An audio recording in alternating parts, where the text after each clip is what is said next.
Okay, I think we're actually ready to go. At least I think I'm actually ready to go. You guys all been ready to go for a while. Fine. So. Domain. Okay. So it's kind of, so the first like maybe week's worth of 17A classes, the syllabus says, what does the syllabus say? Go here. It says elementary functions and graphing. Include one full lecture on transformation of functions, log transformations, and log, semi-log. People do all kinds of weird stuff this first. So your teacher could really do anything they think is reasonable kind of pre-calculus reading. That said, I have a few ideas about what we should do. So let's start with domain, because domain is certainly something that's worth talking about. There's a few things I think you all want to know or need to know probably better. We have Co-17A. Today is April 4th. My brother's birthday today. He turned 41. Yeah, 4-4. My birthday is 8-8. My other brother messed it all up. 7-9. I wanted to be 12-12. I was like, come on. Anyway, so let's talk about domain. So domain, very generally speaking, is just all the possible x values you're allowed to input into a function. So for y equal to f of x, the domain, and again, this is not like a formal definition. This is just the way I think of it. The domain is all the x values that are allowed.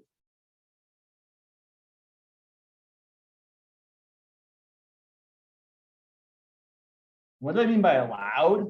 I mean, essentially, things that you don't cause problems, that don't make us do something that is mathematically impossible. So what's not allowed? Well, let's look at some examples. Let's say we had a function like f of x equal to, I don't know, 4x over x squared minus 9. There are certainly some values of x that are not allowed here. What's one of them? In fact, before you even answer, instead of answering, show me on your fingers. What's one of the values of x that's definitely not allowed? Yeah, exactly that many. 3 is for sure not allowed, because if you plug in 3, we're going to get division by 0. Division by 0 is something we can't do. So certainly x can't equal 3. Another thing that's not allowed is also negative. Because if you could, so what I would really do if I was trying to find the domain here is I would say, okay, find the domain. I need to exclude the values of x that make the denominator equal to, equal to 0. So what I typically do is I say, okay, well, I'm going to set the denominator equal to 0 and solve. I personally like solving this by factoring. It's usually the safer way to go. So you could either solve this by saying x minus 3 times x plus 3 is equal to 0, and then either getting x equal to 3 or x equal to negative 3. Or you could solve it I want to say the more dangerous way by saying x squared equals 9, and then taking the square root of both sides. And then you have to use like the square root rule, which is if you take the square root of both sides, you have to slap on a plus or minus. So you can say, okay, that means the square root of x squared equals the square root of 9, which means that x equals plus or minus the square root of 9, which is 3. Yeah, which makes sense, right? Because 3 squared is 9, and negative 3 squared is also 9. I should emphasize here, because it's an important thing to know, the square root of 9 is just 3. It's not plus or minus 3, just positive 3. When we're solving this, we do get 2 different solutions. A slightly different thing. Yeah. Okay. So how would we write the domain here? I imagine, oh, question? Yeah. Well, so okay, that's a very good question. So let's clarify here. So just a quick point of clarification. The square root of 25 is just 5. Never negative 5. Always the positive root. And the reason this really is because it's because mathematicians all decided we want the square root of x to be a function. something to be a function, when you give one input, you can only get one output. You can't put in one x value and get two different y values. Otherwise, it wouldn't pass the vertical line test. It wouldn't be a function. So what's really kind of happening here is, I'm going to draw a picture in a second, but I just want to do this here first. Versus if you're solving x squared equal to 25, I think it's pretty clear, that 5 is certainly a solution, but oops, that's interesting. Oh, sure, that's totally fine. Yeah. Oh, okay, yeah, because we stopped the recording, sure. I need to, usually stuff pops up over here. I don't know why it's like that. I'll fix it later. When you're solving x squared equal to 25, I think we can all see that x equal to 5 is certainly a solution, and x equal to -5 is also a solution. So the subtle thing that's happening here is that when you take the square root of both sides, so I'm going to show you what actually really happens here. When I take the square root of both sides here, I ended up putting on a plus or minus because I needed it. But the actual math that's happening here is that the square root of x squared isn't x. The square root of x squared is the absolute value of x. And if the absolute value of x is equal to 3, well, that means that x could either equal 3 or -3. So that's actually why we're getting that. Now, you might think for a second that seems kind of weird. The square root of x squared is the absolute value of x. But let me ask you to consider the following. If I have the square root of, this is going to seem silly, but I'm going to ask anyway. What's the square root of 6 squared? Right, it's the square root of 36, which is what? 6, right? Because the square root and the square are kind of like inverse functions. They undo what the other one does. Square something, you get something, you square root it, you undo what you just did, you get back where you started. Okay, so that's perfectly fine. But now here's the slightly weirder question. What's the square root of -6 squared?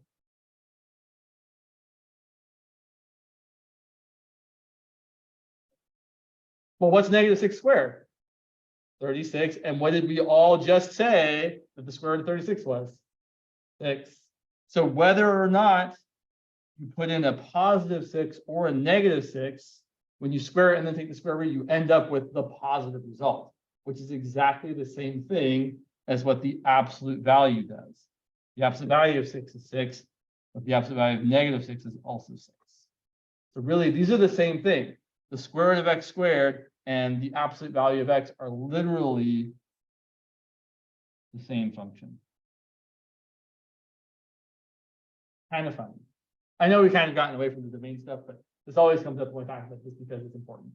So yeah, when you take the square root, you only get the positive result, whereas if you're solving x squared equal to something, you get both the positive and the negative result. Cool. So yeah, I feel like this is a good thing. You will hear me say many times, we got plenty of time until we run out of time. Also, I usually keep pretty good track of time. Sometimes I miss it. If it gets to be like 2:59, 3 o'clock, and you're like, James is still talking, just say, hey, James, it's 3 o'clock. We need to go, wrap it up. I will probably still start to say things, but you can also just, and I will not be offended. My feelings will not be hurt. I'm totally fine. Like, so, but yeah, I will try to stop on time because your time is your time and my time, our time together is until 3 o'clock. So why don't you all try this one? Oh, I know. The last thing I want to say about this problem. Did your teacher talk about how they want you to write the domain? Usually something like this is probably less than okay. Like, it's kind of fine to get the point across, but the more official way of writing the domain would actually be to use the interval notation. So the interval notation, what I often like to do is I like to draw the number line and think about what I don't have.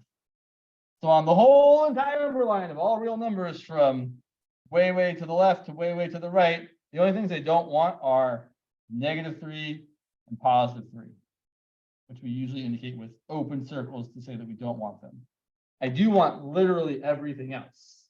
So I want everything from -infinity to -3, and everything from -3 to +3, and everything from +3 on to infinity. Yeah. Yes, we're going to get there. So that's so typically that's when we're trying to, it's not that you just, that's when, in addition to not wanting zero, or not in addition, instead of not just wanting, like, here the problem is we're having division by zero. So we're trying to make sure we just don't include any value that makes it zero. Whereas in the second, we're going to talk about if you have like a function where you're trying to take the square root of some stuff, and then the inside stuff has to be non-negative, because we can't take the square root of negative numbers. And that's when you start checking points to see, oh, is this going to make it all positive or make it all negative? We're going to get there in a minute. Yeah, good. You're definitely thinking ahead. So here we were going to say, okay, I want all the things from negative infinity right up to -3, but not including -3. So we use a parentheses. And then union everything from -3 to 3, again, using parentheses because we don't actually want those values, but you want everything right. You don't want to stop at 2. You want to go like up to like 2.999999999. And then everything from 3 all the way on forever. That's our domain. Just cherry picking out 2 points and leaving us with the rest. Okay, let me have you all try one in a similar vein. So why don't you try to find the domain of g of x equal to 4x minus 7 over x squared minus 5x minus 6.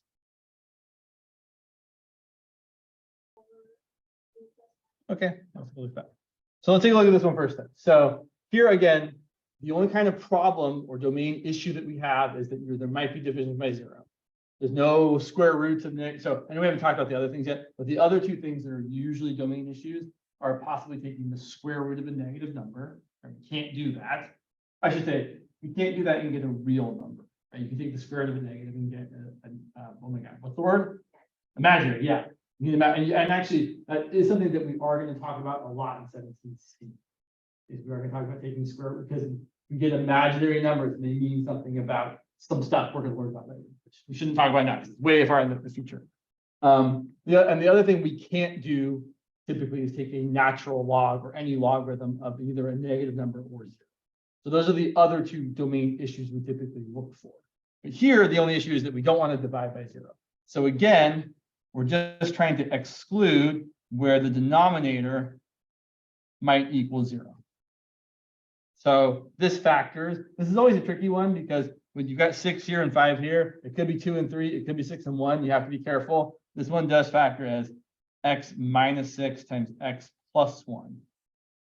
Because minus 6 times plus 1 is minus 6, and minus 6 plus 1 is minus 5. You can do the whole, you can factor whatever way you like. People do this like diamond thing, right? Where you write like the -6 here and the -5 here. They're trying to find numbers that multiply to that, add up to that, or whatever works for you. We can certainly talk more about factoring if we need to.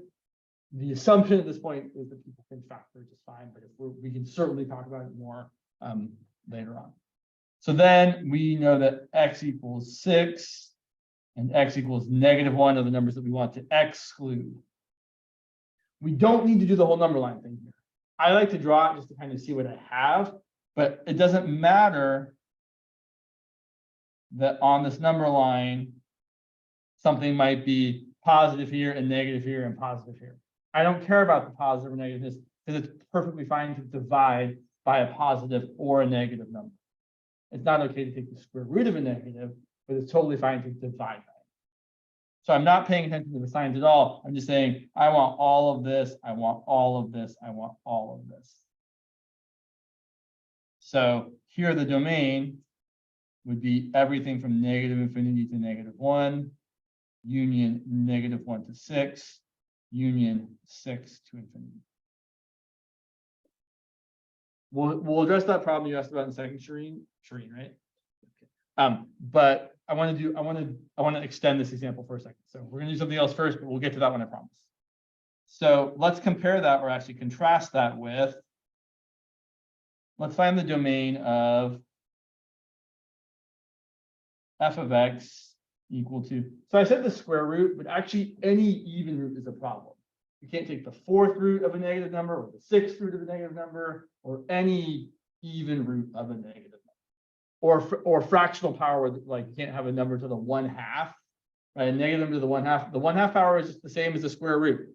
So if someone said like, what's the, I'm gonna write kind of differently. Let's say I want to find the domain of x squared minus 5x minus 6 to the 1/4 power, which I know is kind of a weird way of writing it. But here we can see that we have an even root, because really this is the same as f of x equal to the 4th root of x squared minus 5x minus 6. So if we have an even root, which is the same as a fractional power with an even denominator, that means we have domain restrictions, because you can't take an even root of a negative and get a real result. You get imaginary numbers all day long, but not this quarter. No imaginary numbers this quarter, next quarter. So here we would say, instead of needing to exclude where this is equal to 0, we want the insides of this to be not negative. 0 is fine. You can take the square root or the 4th root of 0. What is the 4th root of 0? A little smaller. It is 0. So when someone says the 4th root of something, what do they really mean? Like if I said, I'm gonna make it kind of big. If I said, what's the 4th root of 81?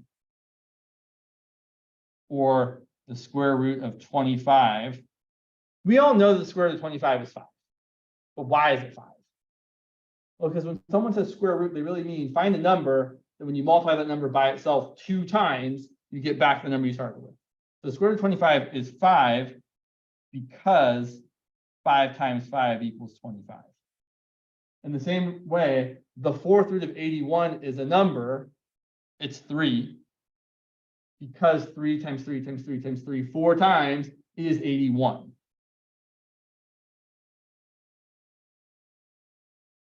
Or my favorite example, the cube root of 8 is what? 2. And why is that? Exactly. So when you're doing a third root, you're really kind of just undoing a third power.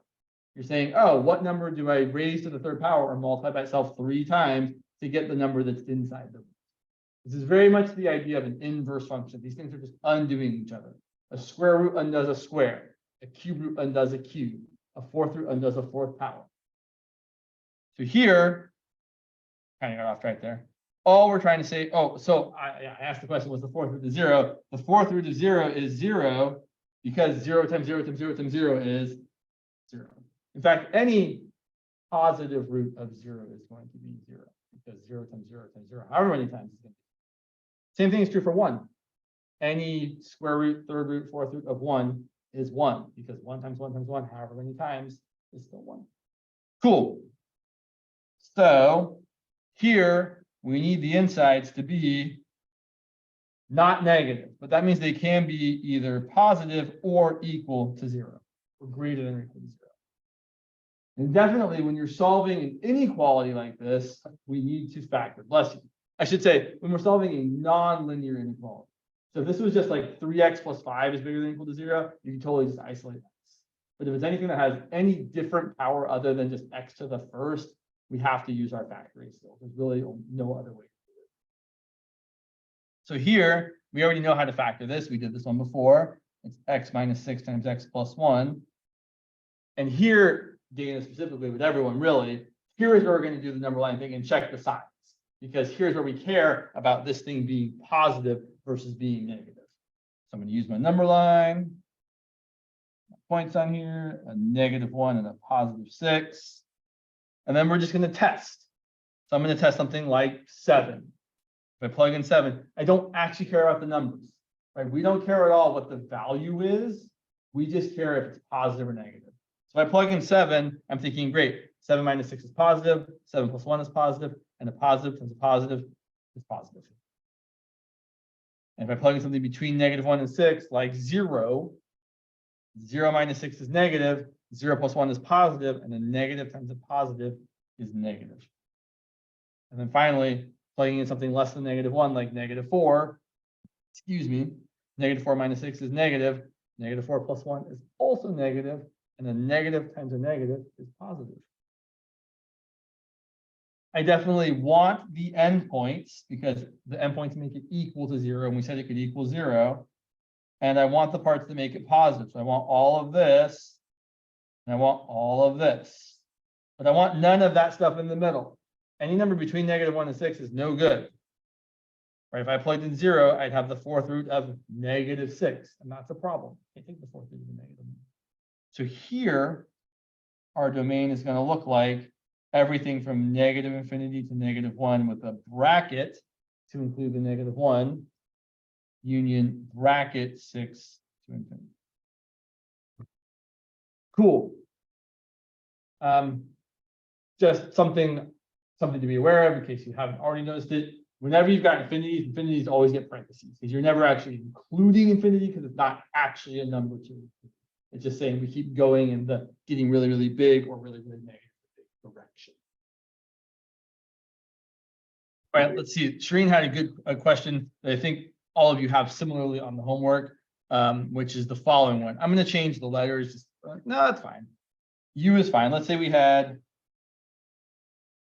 G of U, I'm going to call it G, equal to, what do we got here? U plus 9 over 11 plus 6 over U plus 9. That's kind of funky. Oh, sorry. Thank you. God bless you. Is someone seeing this? Oh, anyway, doesn't matter. I don't want to be like throwing out bless you just for the heck of it. Thanks. Or gesund height, whatever you like. So before we get going with this problem, we should all take a look and see that what value of U is for sure not going to be good. I definitely don't want U to equal what? Yeah. Well, that I don't want that to equal 0. But what so let me be a little more specific here. If I look right here, I have 6 divided by U plus 9. It would be a real problem if that U plus 9 part was equal to 0.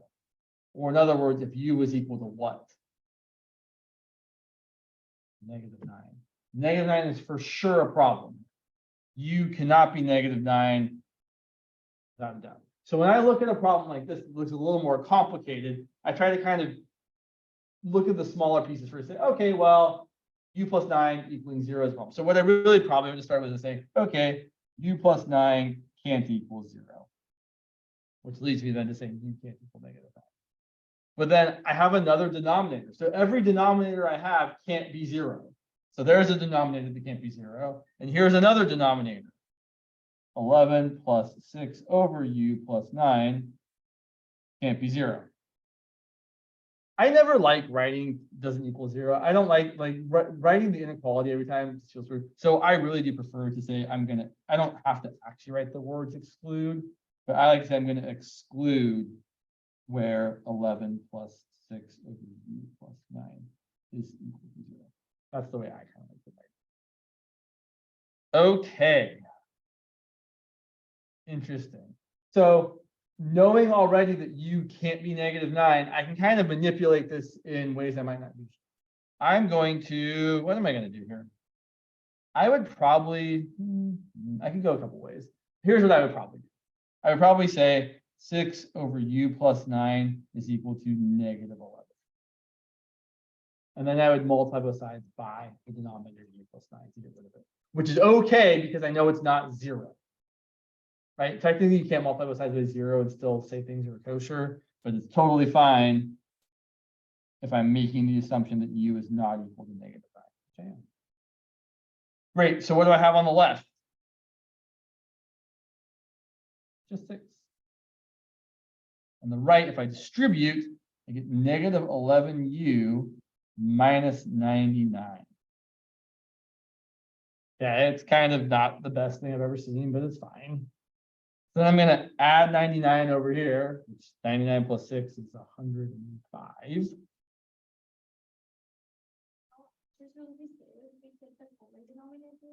Yes, they would. We can do it that way too.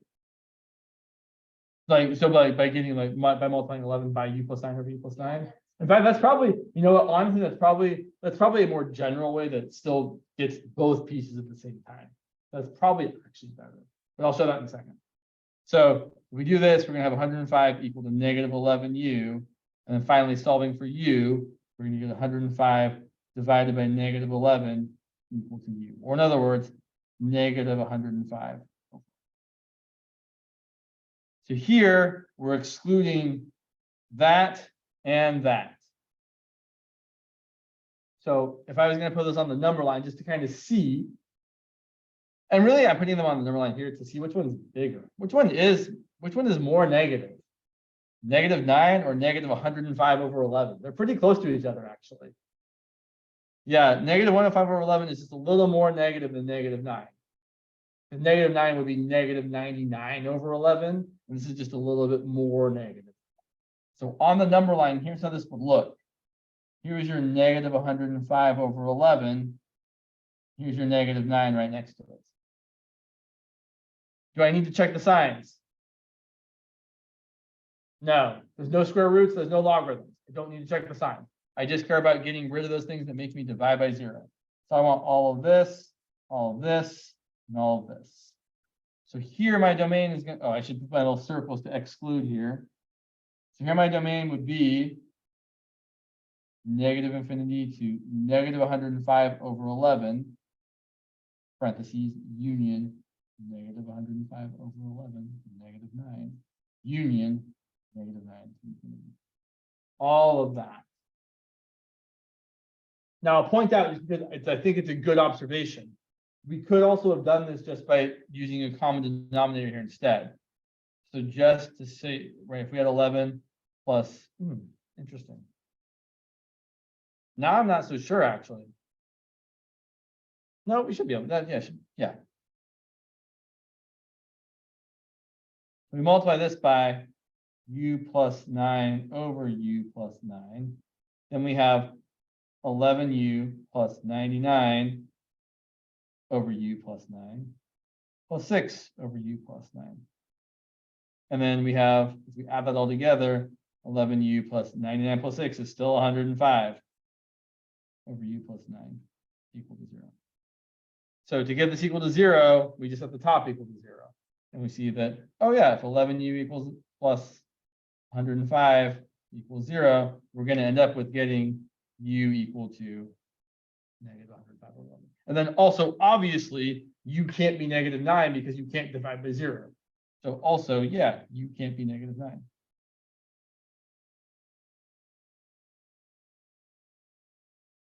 Kind of weird.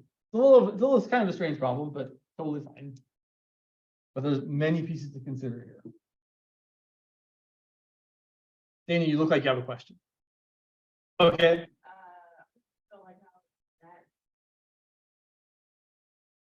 Sorry, that's plus. So if I was going to solve this, I would subtract 105 from both sides, which would give me a negative 105, and then I would divide both sides by 11.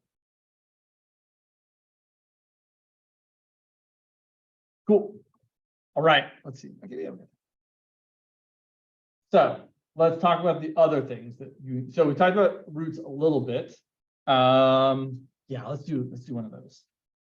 I'm going to give you one that's already kind of factored because I think it's good practice. So let's say, well, let's do it as an example.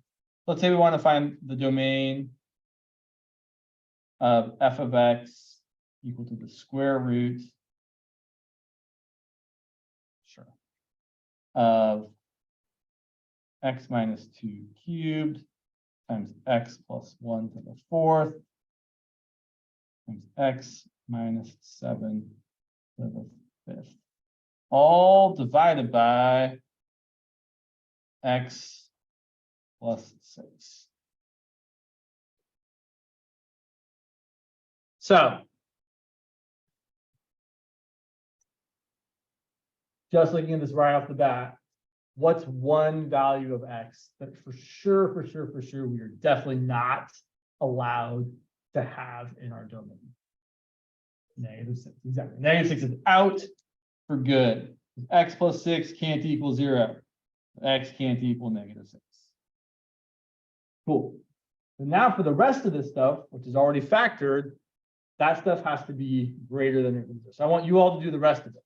I want you to solve the inequality At the inside of the square root, x minus 2 cubed times x plus 1 to the fourth times x minus 7 to the fifth should be greater than or equal to 0.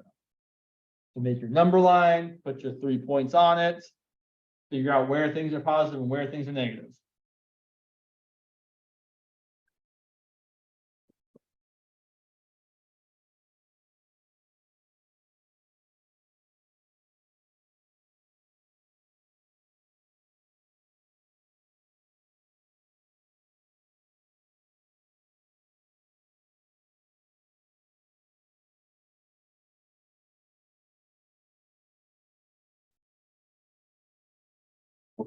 All right, I'm gonna start testing numbers. I test x equal to 8 in this expression here. 8 minus 2 is positive. Doesn't matter what the power is, it's positive. Positive number to any power is always positive. Whether it's to a positive power, a negative power, a fractional power, always positive.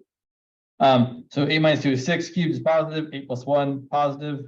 8 minus 7 positive. To a power is still positive. So over here, it's going to be positive because it's a positive times a positive times a positive. Now we're going to pick a number between 2 and 7. You can pick anything you like. I'm going to pick 4. 4 minus 2 is positive. A positive number cubed, still positive. 4 plus 1 is positive. A positive number to the fourth is still positive. But 4 minus 7 is negative. And the negative number to an odd power is going to be negative. Because it's a negative times a negative times a negative times a negative times a negative, which ends up being negative. So this part here is going to be negative. You could actually figure, right, 4 minus 7 is negative 3, and negative 3 to the fifth power. Well, negative 3 times negative 3 is 9, times negative 3 is negative 27, times negative 3 is positive 81, times negative 3 is negative whatever it is. I don't actually care what the number is, just care it's negative. Great, so then if we move over here to something between negative 1 and 2, like 0, 0 minus 2 is negative, and the negative number cubed is negative. 0 plus 1 is positive, doesn't matter. 0 minus 7 is also negative, and negative to the fifth is also negative. So I have a negative times a positive times a negative, which is positive. We're gonna see something after we do this, but I just want to do the part here first. And then finally test something over here like negative 4,000 or negative 2. But I like to be, pick different numbers. You can be really negative. Negative minus 2 is negative, cubed is still negative. A negative 4,000 plus 1 is negative, but the negative number to the fourth power is positive. And then the negative 4,000 minus 7 is still negative, and the negative number to the power is still negative. So you still have a negative times a positive times a negative, which is going to be positive as well. Let's check that out one more time, just to be real. Let's actually do it to see an actual number. So I pick a number that's not dumb like negative 4,000. Let's pick a number like negative 3. Negative 3 minus 2 cubed, negative 3 plus 1 to the fourth, negative 3 minus 7 to the fifth. Negative 3 minus 2 is negative 5. Negative 3 plus 1 is negative 2. Negative 3 minus 7 is negative 10. Negative 5 to the third is negative 5 times negative 5 is 25. Times another negative 5 is negative 125. But negative 2 to the fourth is positive 16. Negative 2 times negative 2 is 4, times negative 2 is 8, times negative 2 is positive 16. Sorry, I think I missed the negative 8 in the middle there. Sorry, 4 times negative 2 is negative 8, times negative 2 is positive 16. Or more generally, any number to an even power is always going to come out positive. Always true. Any real number, not imaginary. Imaginary numbers are over there. And then finally, negative 10 to the fifth is negative something. It's negative 10,000. 10,000, 100,000, and 5 zeros. But the negative times the positive times the negative is positive. Okay, here's the thing I really want you to see, because this comes up semi-often. When you're looking at the sign chart here, you can find out the signs without plugging in numbers. Usually I plug in the first one, meaning I start way to the right. I pick something bigger than 7, like 8. I plug it in, I get a positive. But then, instead of picking more numbers and plugging them, it's totally fine to do it that way. You're welcome to do it that way. If you're comfortable doing it that way, you should do it that way. But there's a faster way to do it. And the faster way is to say, okay, 7. 7 came from this factor, which has an odd power. And when the power is odd, the sign changes. 2 came from this factor, x minus 2 cubed, which has an odd power. And when we cross over 2, the sign changes. -1 from a factor with an even power. And when we cross over that value that goes with the even power, the sign stays the same. Always true. Because the thing about the even power is it doesn't actually change anything when you go from the inside to being positive to being negative, right? When you're over here, like between -1 and 2, and you're a little bigger than -1, like 0, 0 plus 1 is positive. A positive number to the fourth is going to be positive. When you go over to the other side, like you plug in -2 or -3, -3 plus 1 is negative, but a negative number to the fourth power is still positive. So nothing really changed when you went from this side of -1 to that side. So the even powers don't really change anything. That's why the sign stays the same. Whereas the odd powers, things do change. When you have a negative number to an odd power, you get a negative result. When you have a positive number to an odd power, you get a positive result. Okay, it's a lot of talking. So in the end, what do we want? We want all the positive things. We do want all the endpoints, right? I want to include -1 because that makes it equal 0. I want to include 2 because that makes it 0. And I want to include 7. And then I have to remember that I don't want -6. So also over here, here's -6 being like, you don't want me. So I really want everything from -infinity up to -6 exclusive. And then here is what we shouldn't write. I'm not actually going to write it. We shouldn't write -6 to -1 with a bracket, and then -1 with a bracket to +2 with a bracket. We should just go all the way from -6 to 2 because there's no breaks. 2 with a bracket.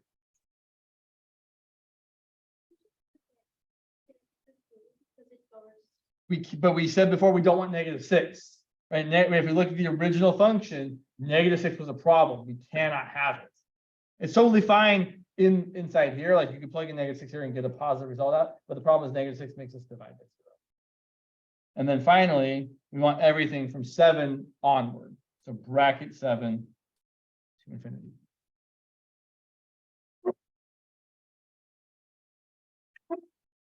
Okay. The last type of function. So I'll say these are the, when someone says find the domain of something, these are the things they usually mean to look for. Look for division by 0. Look for the possibility of taking the square root of a negative number. I should say, look for the problems. The problems are division by 0, or taking the square root or an even root of a negative number, or taking a logarithm of 0 or a negative. Because the logarithm, I'll remind you all, or maybe not remind, I'll show you all. If you're graphing f of x equal to the let's do log base 10, because log base 10 comes up more in this class. Doesn't actually matter. It's going to look the same either, whatever base I pick, because my logarithms always look the same. The graph of log base 10 of x looks like this. Has an intercept at 1, 0, and has a vertical asymptote at x equal to 0. You really want to stress here, the domain of this function is x being greater than 0. Domain here, well, x must be greater than 0, or in interval notation, everything from 0 exclusive to infinity. So when you see a logarithm, you have to think to yourself, okay, anything you're taking the log of, doesn't matter what the base is. It could be 2, it could be e, it could be 10, it could be something else. The argument of the logarithm, that you're taking the logarithm of, has to be positive. Can't be 0, can't be negative. So if someone said, for example, and we'll talk more about the logarithm stuff on Thursday and like its graph and exponential graph, but I just wanted to show you its graph right now. If someone said, say, find the domain of, say, f of x equal to the log base 3 of, sure, let's do that. Say x cubed, sorry, I have to think for a second. Sure, x cubed minus 6x squared plus 9x I would start off by saying the thing we're taking the logarithm of has to be greater than 0. Or in other words, I'm going to write an inequality. So we're going to say, great, we need x cubed minus 6x squared plus 9x to be greater than 0. And then we would do our best to factor as much as we can. So looking at x cubed minus 6x squared plus 9x, we can certainly factor out a greatest common factor first. And that's typically when you're factoring, you should look for that first. So I see that each of those has an x. I'm going to factor out an x. And then I'm left with x squared minus 6x plus 9, which does factor further.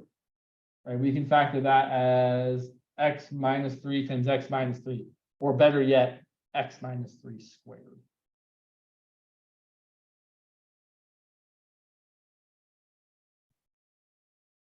And now we're in very much the same situation we were as the last problem. We have some inequality. We know what values make it equal 0. So on the number line, we want x equal to 0 and x equal to 3. Because those are the values that make this expression 0.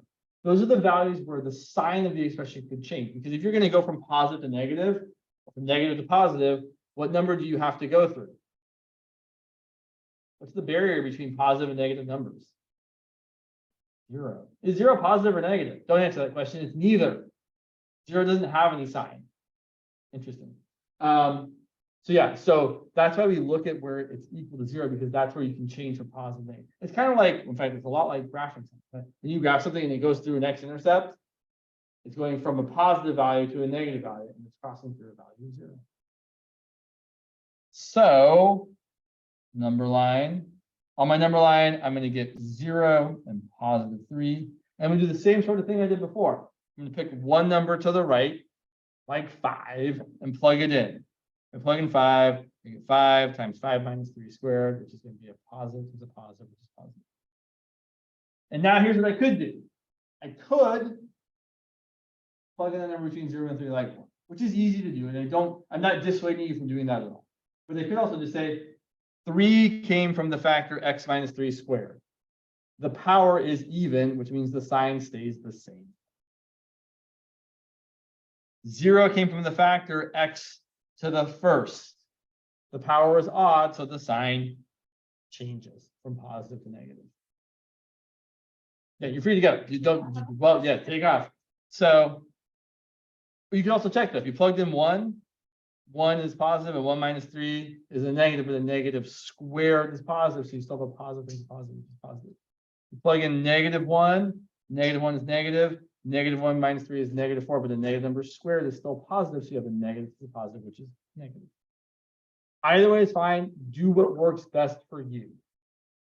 So here we want the positive parts once again. We don't want any of the actual values here because we don't want it to equal 0. We want the stuff inside to be strictly greater than 0. So these get excluded instead of included. So our domain here is going to be everything from 0 to 3 exclusive of the endpoints, union 3 to infinity. No inclusions. Yeah.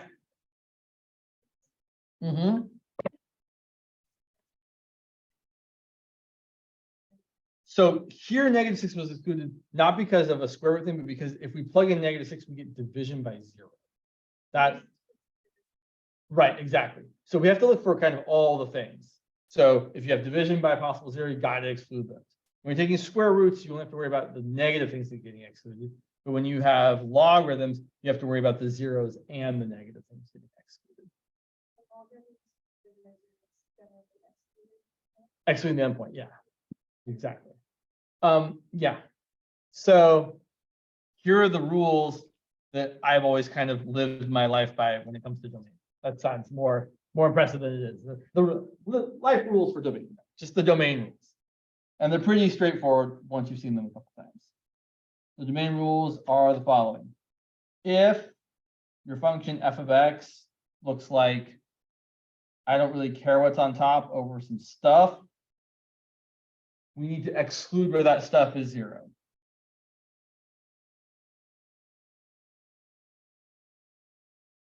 So in other words, you set stuff equal to 0 and solve. Solve, and then exclude those numbers.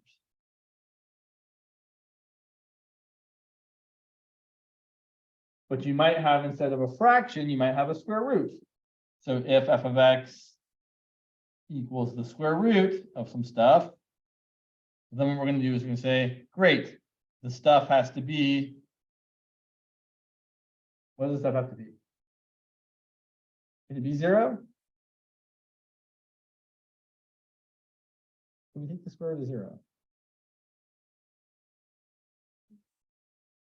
What does the square root mean again? Square root of 25 is 5 because 5 times 5 is 5, right? So it's 5 times 5 is 25. Square root of 0 is 0 because 0 times 0 is 0. 0 is okay. Negative numbers are not okay. So here, when you have the square root of some stuff, we say that the stuff has to be greater than or equal to 0.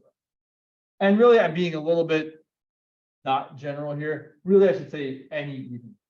So it could be the square root, or it could be the 4th root of some stuff, or the 6th root of some stuff, or you get the idea. Any even root of some stuff. You have to say that the stuff is greater than or equal to 0. 0 is totally fine for a square root. And then finally, if you have some logarithm, doesn't matter what the base is, I'm going to say log base b of some stuff, that's when the stuff has to be strictly greater than 0. These are generally the only real problems you encounter when trying to find the domain. So here's what I would say. If someone asks you to find the domain of a function and you saw none of these things, it's usually pretty safe to say that the domain is everything. So for example, if someone said my function is, I don't know, x squared plus 3x plus cosine of x, and they said, what's the domain? Well, none of these issues are present. There's no square roots. There's no division by 0 possibly, and there's no logarithms. So I'm fairly confident here that the domain is everything.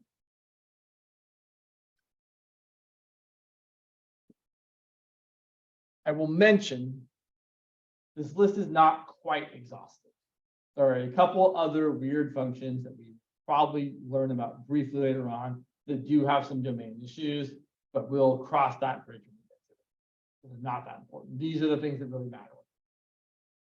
The other thing I'll say, just to make sure everyone's on the same page, is that you can't take the square root of a negative number. You can certainly take an odd root of a negative. For example, the cube root of -8 is what?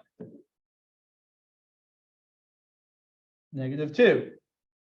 Because -2 times -2 times -2 is -8. You can definitely take cube roots of odd numbers. It also, I mean, it doesn't have to be perfect, right? We can totally take the square root of 7. I don't know what it is exactly, but it's a real number. There is a number that if you multiply it by itself, you get 7. It's 2 point something, but it's really just the square root of 7. In a similar way, you can take the cube root of -10. It's not a nice number. It's -2 point something. If you plug it into your calculator, you get a decimal approximation. So just be aware, you can take square roots of any positive numbers, even if they're not nice. You can take cube roots, 5th roots, 7th roots of any number, positive or negative. They might not be nice. You might get an answer something that's like the square root of -51. Or sorry, that's terrible. That's not allowed. Not the square root, the cube root of negative. And that's totally a real number. Plug it in the calculator, you get something. So that's just what I want to point out. Odd roots. So really what I should say is that if f of x equals the cube root of x, the domain is everything. Odd roots have no domain restriction. Even roots definitely do, as we have seen today.